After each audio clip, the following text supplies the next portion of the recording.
kasi physically strong siya, and then hindi siya madaling mag-give up kahit nasa ibang lugar siya, and caring kasi lagi niya kami inaalagaan kapag nandito siya, and pogi.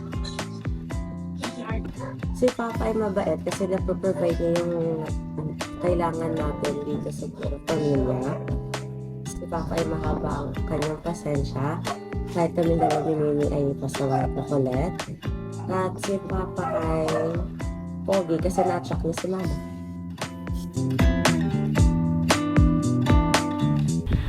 To be a giver, talagang magbigay. Yun yung talagang character din na ini-instill nila ni Mama sa amin. And we are really witnesses na kung paano silang naging givers, si Mama and si Papa. Lagi nilang tinuturo sa amin na magbigay.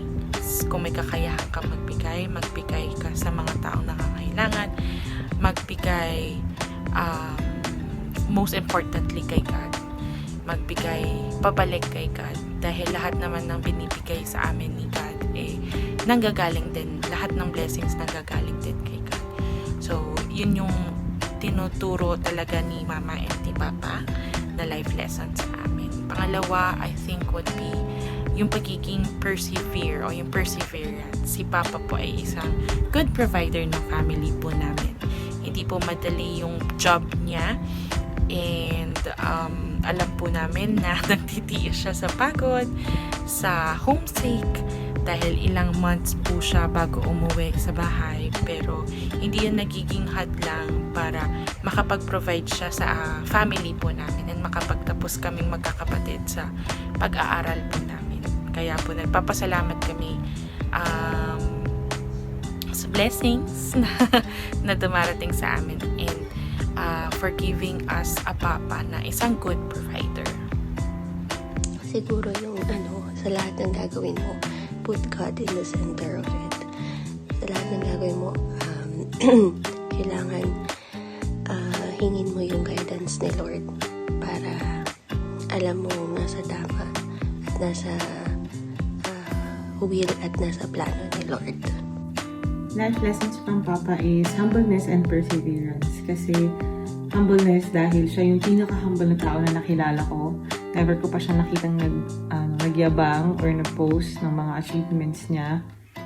And perseverance kasi talagang nag-persevere siya, maitaguyod kami mga anak niya and yung family niya, na siya lang yung breadwinner before, and sobrang dami rin niyang paghihirap.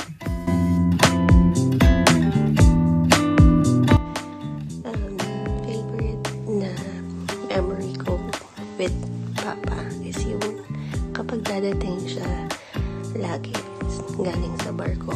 Nagmumall kami, tas yung lumalabas kami, nagsiswimming kami, ganun yung mga favorite memory ko kay Papa, na yun yung nagiging bonding namin kapag nakakasama namin siya ulit.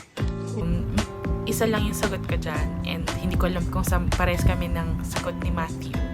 Pero yun yung time na nagluto siya sa amin ng fried chicken. So, mabenta sa amin yan that time. Kasi may time na, bata pa kami ni Matthew noon.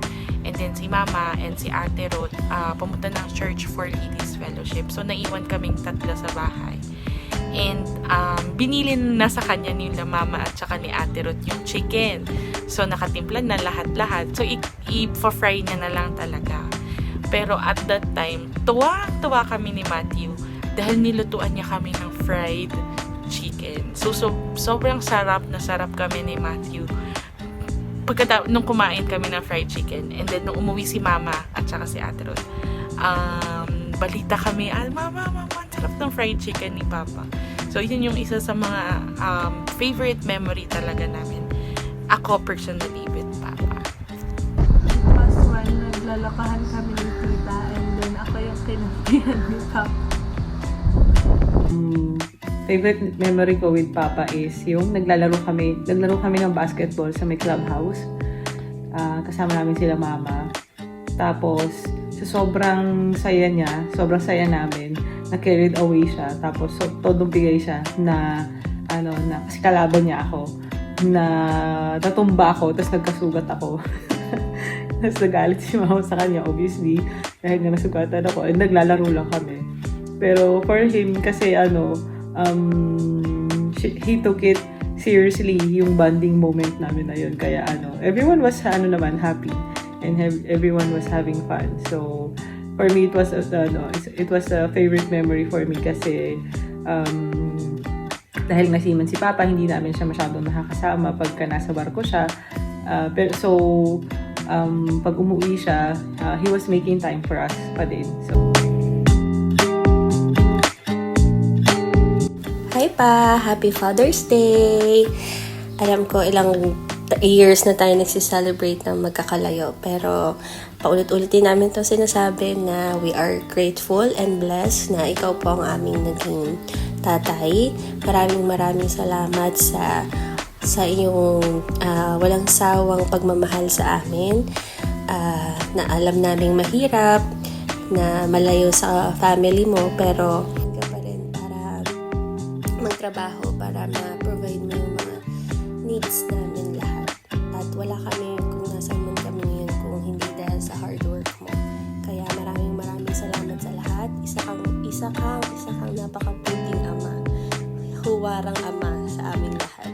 Kaya I love you pa, mag-ingat ka dyan lagi, and I hope and pray na makapag-celebrate tayo ng Father's Day na buo tayo sa Pilipinas. I love you pa, happy Father's Day, thank you for everything, and alam mo, nandito lang din kami for you always. I love you. Mwah. Pa, thank you for everything that you have done. Thank you for your perseverance and your kindness and your goodness, your love, your thoughtfulness sa amin. Thank you for your sacrifices na ginawa mo para sa amin, para mapalaki kami ng maayos, mabigay lahat ng aming needs and even yung aming mga wants. Maraming salamat kasi hindi ka kagaya ng mga most men or some other men na madali lang mag-give up sa mga responsibilities of being a father, pero ikaw you stayed and you did your best mapalaki para mabigay mo sa amin lahat ng kaya mong ibigay. Hanggang ngayon ginagawa mo pa din sa mga apo mo na. Maraming salamat for being thoughtful na kahit malalaki na kami, minsan magkakalayo na tayong lahat. Hindi mo kami nakakalimutan ng mga anak mo. Minsan kami pa yung nakakalimot.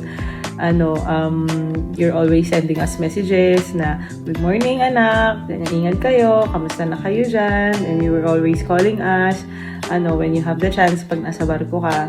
So, kaya maraming salamat. I am so blessed to have you as my father, to have you as my role model in life, and pati yung mga apo mo, blessed din sila to have you as their grandfather. So thank you very much, and we love you, I love you, and happy Father's Day. Happy Father's Day, Papa. Salamat po dahil pinapaaral niyo po ako. Salamat din po dahil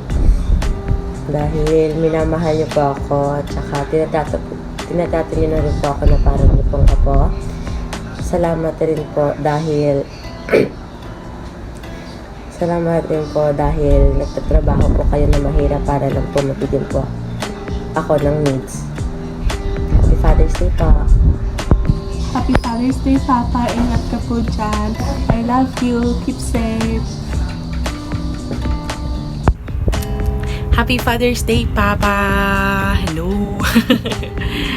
First of all, kami po ay nagpapasalamat kay God dahil ikaw yung binigay niya sa aming Papa na very good provider, very good father who is also a giver sa amin, sa lahat ng tao na nasa paligid. And nagpapasalamat kami sa strength, good health, and guidance din na ibinibigay niya po sa inyo every day sa work mo.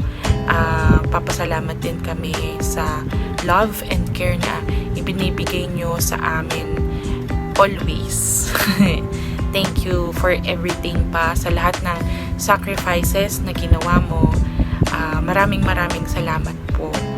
And another Father's Day na naman na wala, na hindi ka namin kasama, pero nagpapasalamat pa rin kami kay God dahil